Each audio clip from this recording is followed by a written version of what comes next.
So all this conversation about direct democracy brings to mind the left-wing principle of dual power. So how do initiatives like the one you're involved with, the Bread Chain Cooperative, exhibit or strengthen this principle of dual power?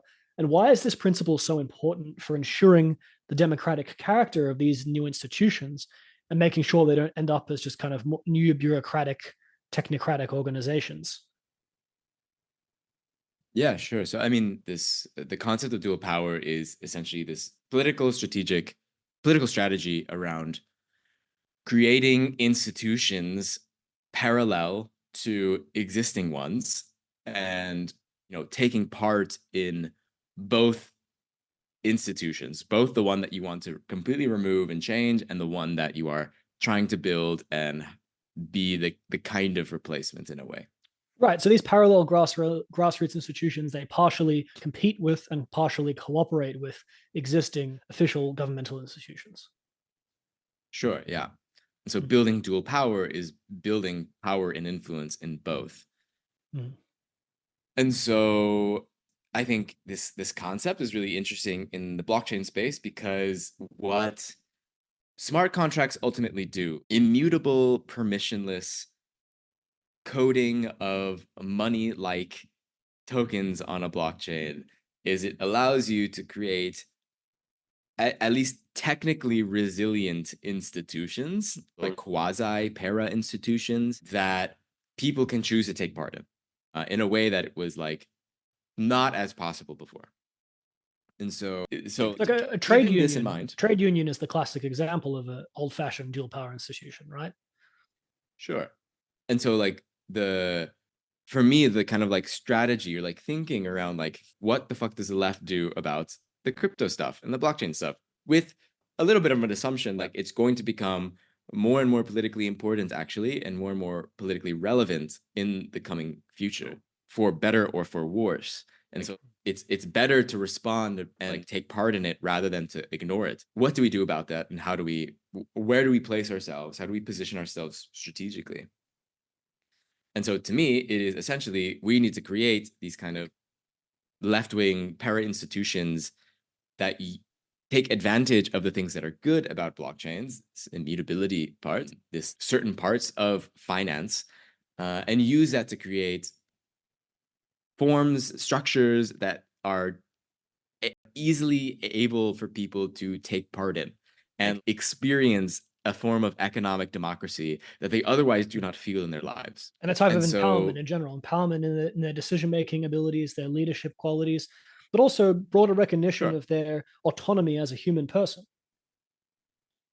Sure, as just to show how you actually have the power and ability to influence the world around you and that your voice matters, that your vote matters, and that you can make these economic decisions. And this is like a subversive act potentially in some ways as well, given the conditions that we are currently existing in and living in.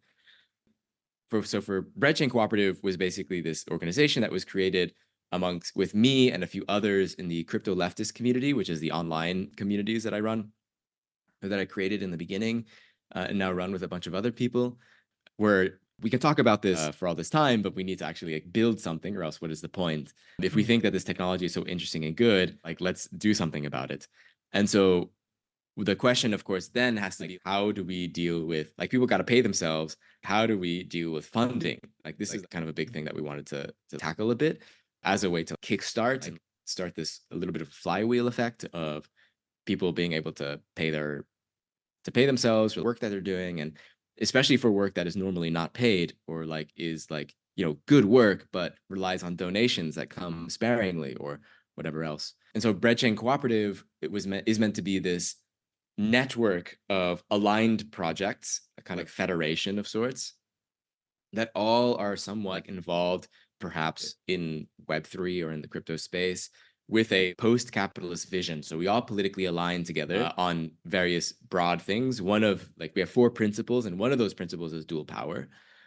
And we use smart contracts to create a base layer, a technical base layer in which we are all a part of and able to influence and able to have a voice in, and also to a place to invite our various communities, because we're each different projects and of course have different people that are involved in it and different people that support it, but we want to collectivize, create a broader like tent of people who are able to support all of these things at once, rather than being highly selective about, I care about this issue and this is the only thing that I take part in, because everything else I have no power in.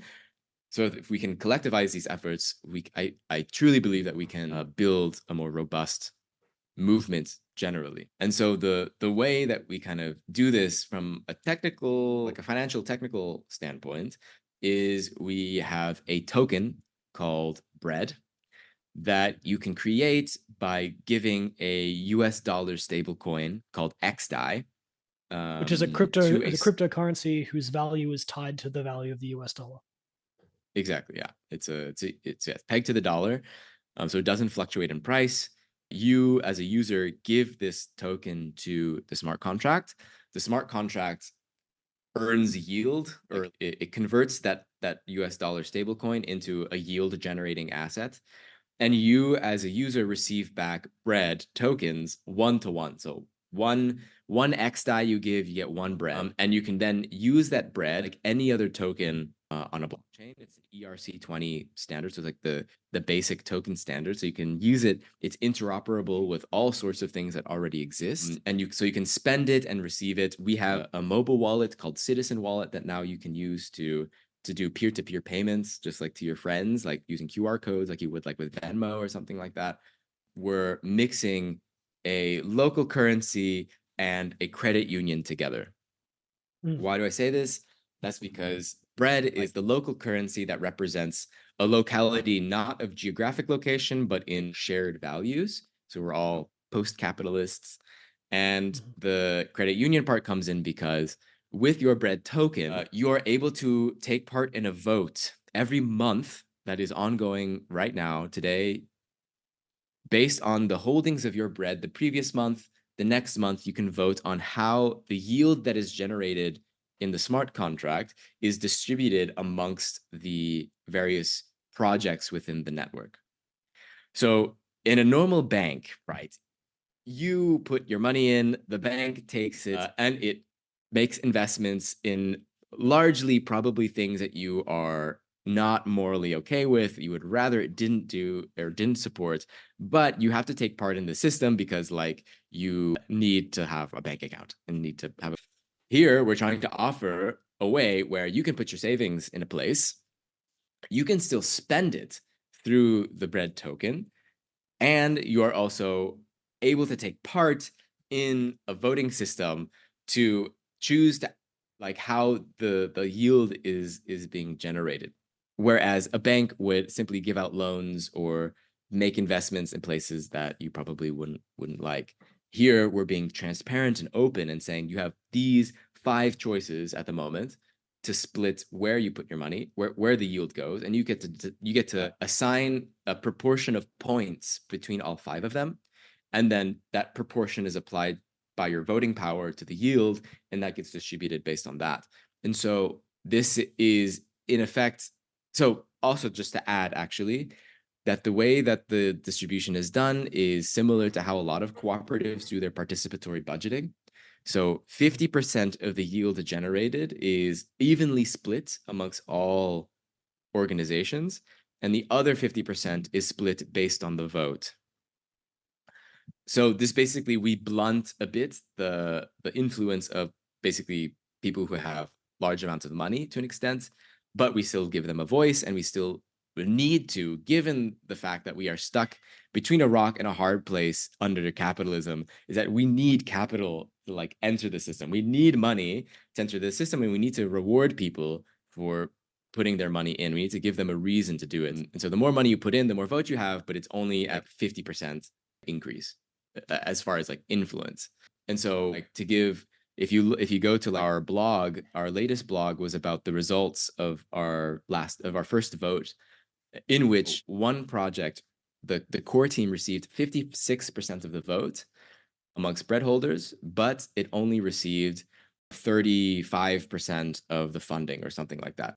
So you see that like there is this effect of, even though people with a lot of money really wanted to vote for the core team, while their vote was considered, it was not it didn't like, affect too much the inequality between the projects, but still allowed for this voice.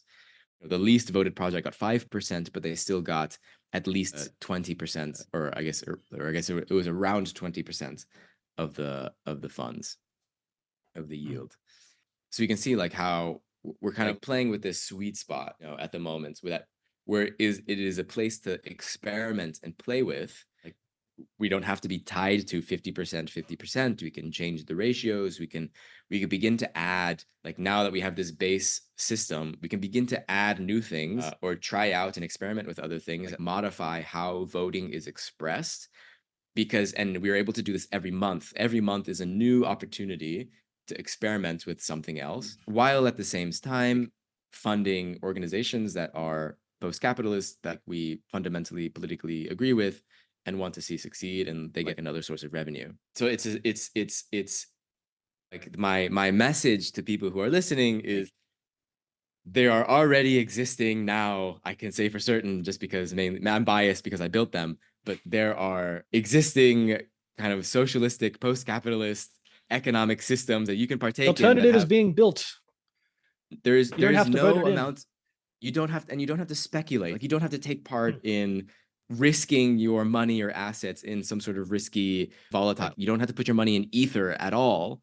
You just have to hold this stable coin, which is going to stay stable relative to the dollar, and also take part in economic democracy. So it's like designed to be a spot for the most risk-averse person to still take part in the system.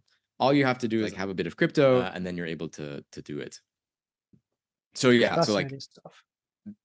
Yeah, this is kind of like the starting point, and we would love to have more people who are aligned to take part in the community, and to give their input. If they have their own project that they think like fit really well into the cohort, then like love to talk. We'd love to have you on and begin to like build real shit essentially.